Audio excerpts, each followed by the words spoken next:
texto para hoje se refere ao último domingo do ano da Igreja. O evangelho deste dia é a continuação da leitura de Marcos, capítulo 13, o sermão escatológico de Jesus. Mas nós vamos olhar hoje o texto da epístola para o dia, que está escrito em Apocalipse, no capítulo 1, desde o versículo 4 até o versículo 8. O livro do Apocalipse ele é normalmente tido como um livro que trata da escatologia, apesar de que isto não diz tudo a respeito do conteúdo do livro, sem dúvida nenhuma que ele tem uma ênfase bastante grande sobre as coisas referentes ao fim, ao juízo final, aos novos céus e nova terra, ao retorno de Cristo, que irá produzir todos esses eventos.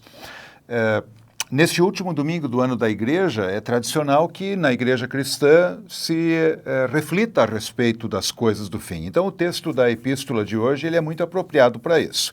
É o começo da escrita de João. O livro do Apocalipse tem uma característica que poderíamos dizer, em parte, de uma carta, de uma epístola, como nós veremos agora no endereçamento. Também é um livro profético, como ele próprio anuncia. Vamos olhar então a partir do versículo 4. Nas leituras da Trienal B, sugere-se a partir da segunda parte do versículo 4, nós leremos desde o começo, quando João se apresenta então aos seus destinatários. Apocalipse 1:4. Ioannes tais hepta ecclesiaes tais ente Asia. João, para as 7 igrejas que estão na Ásia. Haris himin kai ireni apo hoon kai hoen kai ho erchomenos kai apoton hepta pneumaton ha enopion tu trono autu. Graça a vós e paz da parte. Aqui nós temos a preposição apó, que é uma preposição que dá a ideia de origem, de procedência e que exige que a palavra seguinte esteja no caso genitivo. E aqui nós temos a primeira dificuldade. Nós vemos lá que a preposição apó será utilizada 3 vezes, aqui no versículo 4 2 vezes, e logo no início do versículo 5 mais uma, o que já nos dá um quadro trinitário para essa saudação de João. Mas chama a atenção que da primeira vez que é usada a preposição apó, da parte de, ao invés de termos palavras no genitivo, que seria o usual, nós temos lá hoon, kai hoen, kai ho erchomenos. Temos 3 formas de nominativo, e isso precisa ser olhado com bastante cuidado. Antes de seguirmos em frente, apenas olhando as 3 formas verbais, aqui, hoon, nós temos uma forma do particípio presente do verbo eimi, literalmente aquele que é, aquele que sempre é, kai hoen, e aqui nós temos uma forma um tanto anômala.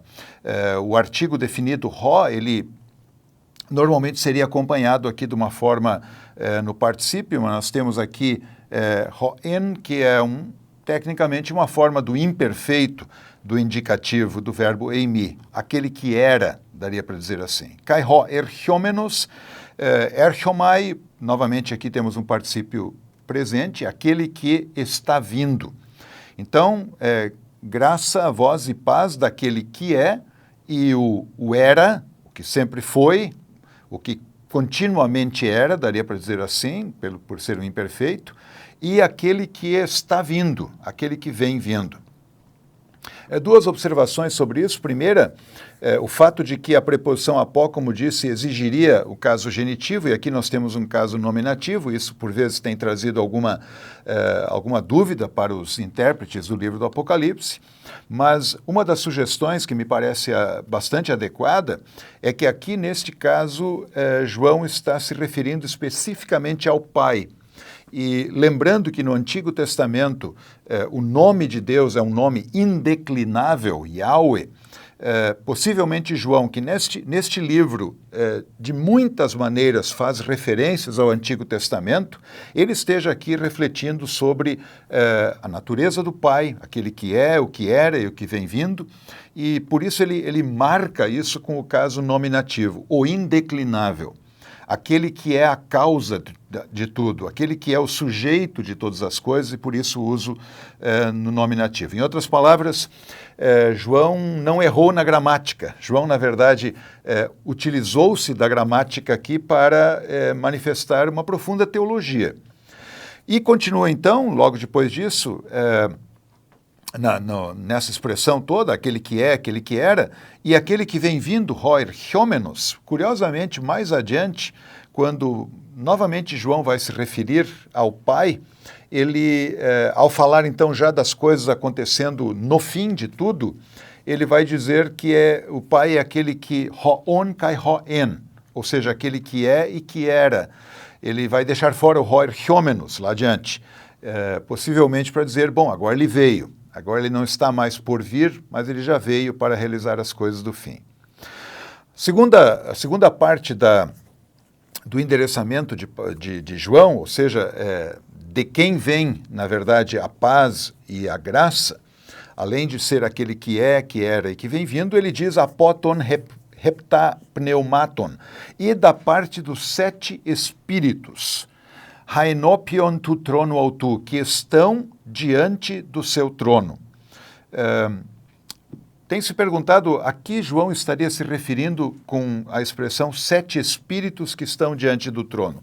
Lá adiante, no capítulo 4, nós teremos uma visão em que o Pai está sobre um trono, e no capítulo 5 vai ser introduzido o Cordeiro, que é Jesus Cristo, mas lá no capítulo 4, já em volta desse trono, vai dizer lá que estão lá os 7 espíritos.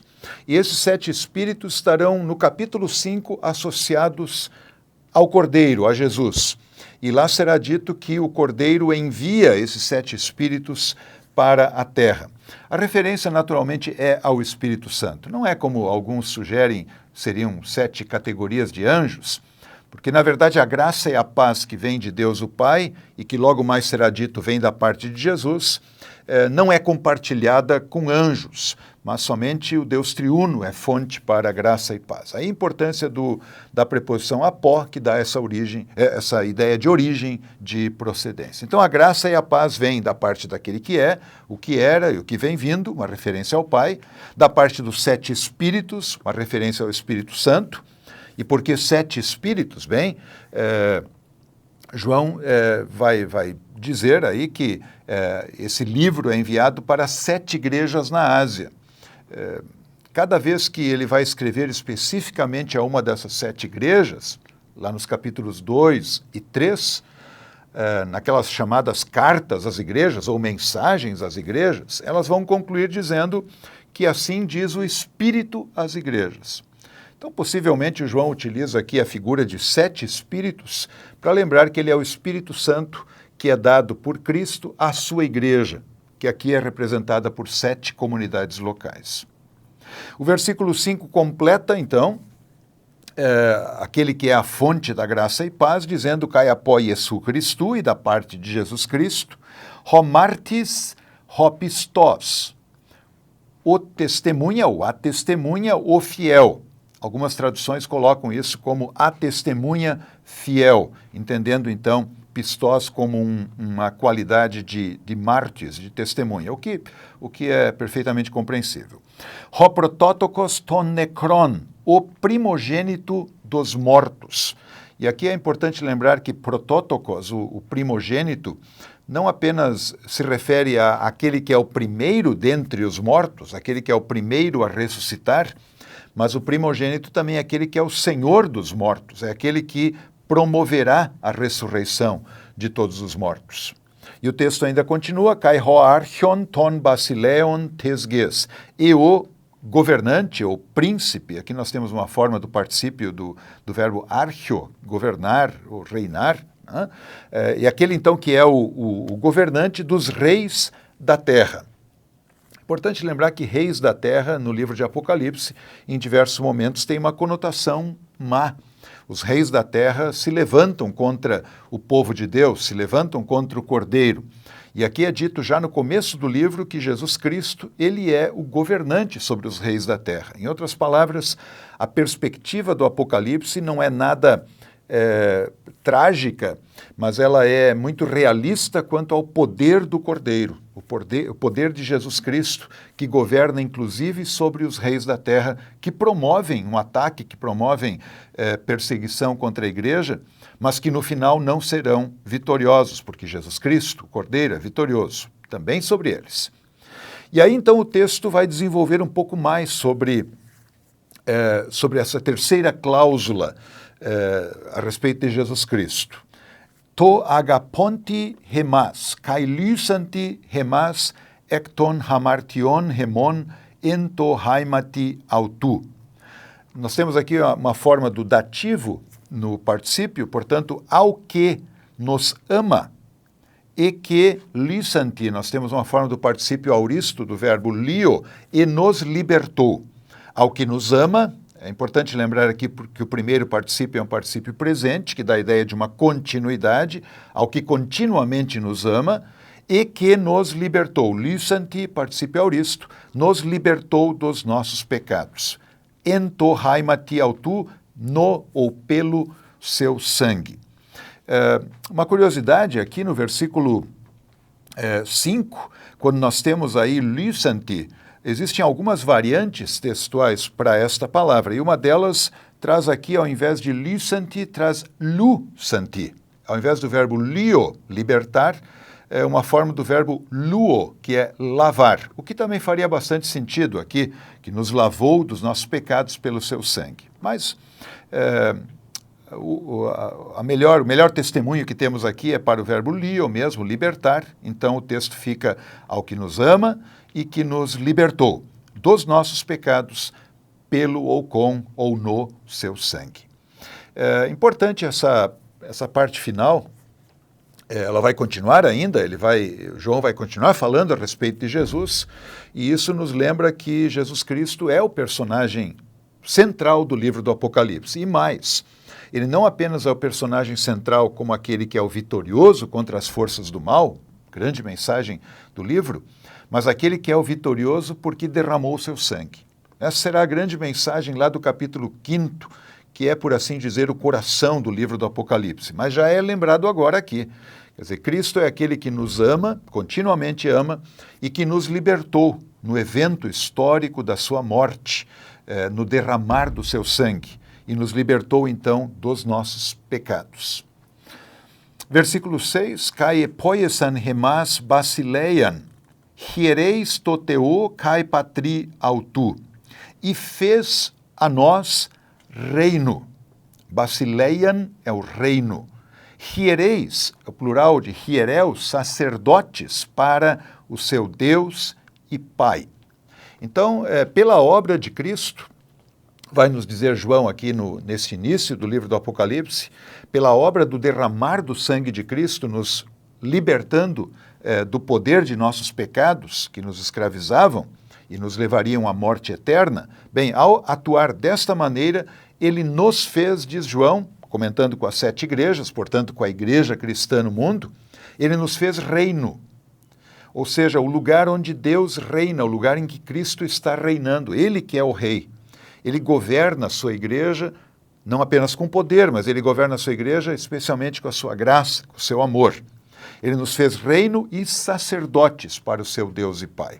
Sacerdotes são aqueles que têm acesso a Deus, aqueles que podem falar com Deus, aqueles que podem entregar as orações e os pedidos a Deus, aqueles que têm, por meio de Cristo, um Deus amoroso que pode ser chamado também de Pai.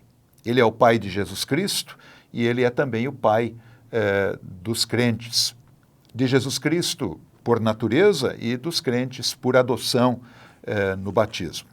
O versículo 6 continua ainda com mais um auristo, auto, redoxa, kaitokratos, eistus aionas. Amém. A ele, autor, para ele, para Cristo, portanto, a glória e o poder pelas eras ou pelos séculos. Amém. Aqui nós poderíamos incluir um verbo, a ele seja a glória e o poder, ou então, a ele são a glória e o poder. Dele são a glória e o poder. A igreja, junto com João, celebra Jesus Cristo neste livro por ele ser aquele que, pelo seu sangue derramado, conquistou este povo para Deus. Versículo 7, aqui nós temos especificamente a referência escatológica deste texto. Idu ergetai metaton nephelon, eis que ele vem com as nuvens. Kai opsetai auton pas oftalmos, e o verão, ou verá, todo olho o verá. Ou seja, o evento da vinda dele com as nuvens é um evento cósmico, é um evento que envolve toda a criação, todos o verão. Kai hoitines auton execentesan. Aqui nós temos uma forma verbal, um verbo bastante raro, ele é usado apenas aqui e no Evangelho de João, no capítulo 19, quando se refere lá à morte de Cristo na cruz, quando ele foi traspassado por aquela lança. O verbo aqui é ekentel, usado no auristo do indicativo, portanto uma referência a um fato histórico, todos quantos o traspassaram. Ou seja, a referência aqui é feita no sentido de que quando Cristo vem com as nuvens, todos o verão. Mas há um aspecto bem específico, também aqueles que o traspassaram, também aqueles que o rejeitaram. E ainda continua, kai Kopsontai epauton passai hai filai tesges, nai amen. E lamentarão, Kopsontai, por ele todas as tribos da terra.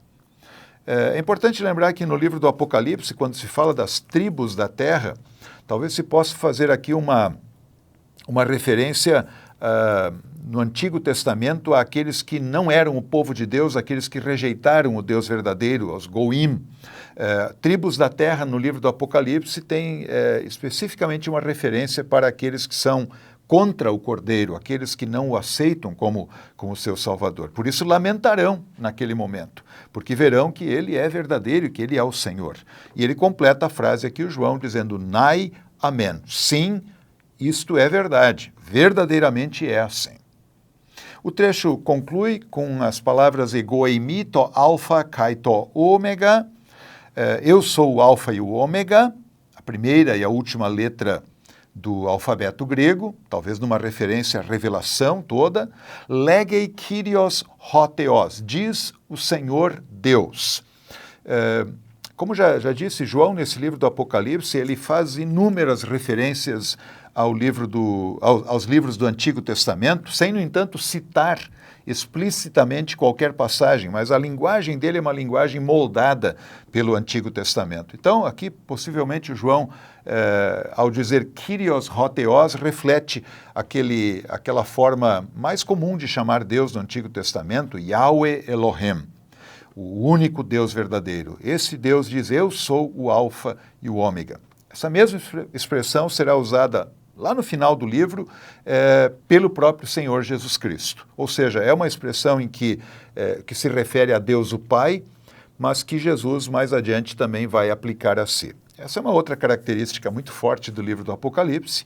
Jesus Cristo, o Cordeiro vencedor, em diversos momentos ele é pintado neste livro com uma figura que lembra o Pai. Em outras palavras, é uma maneira do livro de Apocalipse testemunhar a verdadeira divindade e plena divindade de Jesus Cristo. O trecho então termina no versículo 8, eu sou o alfa e o ômega, diz o Senhor Deus, hoon kai hoen kai hoerchiomenos, aquele que era, o que é e o que vem vindo, ho pantocrator, o todo-poderoso ou o onipotente.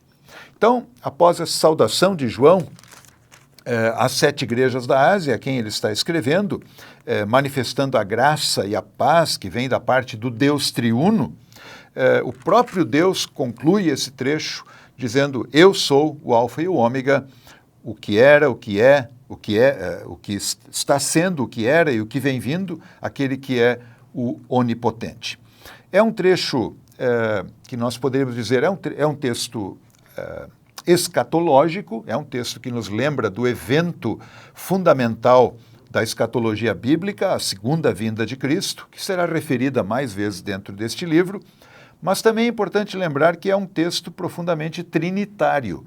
E é importante, quem sabe neste dia, aquele que prega sobre o texto, lembrar de uma maneira bem especial a obra do Deus triuno, o o Pai, aquele que é, que era e que vem vindo, o Espírito Santo, que está diante do Pai, que é enviado por Jesus ao mundo para nos levar à fé, e Jesus Cristo, o Cordeiro de Deus, que pelo seu sangue nos redimiu e nos preparou, então, para a sua segunda vinda. Esse dia, o último domingo do ano da Igreja, que é um ano em que a Igreja cristã olha para frente, reflete sobre os eventos do fim, é um dia para refletir sobre o fato de que aquele que virá, aquele que é temido pelas nações que o rejeitam, é, na verdade, o amado Salvador.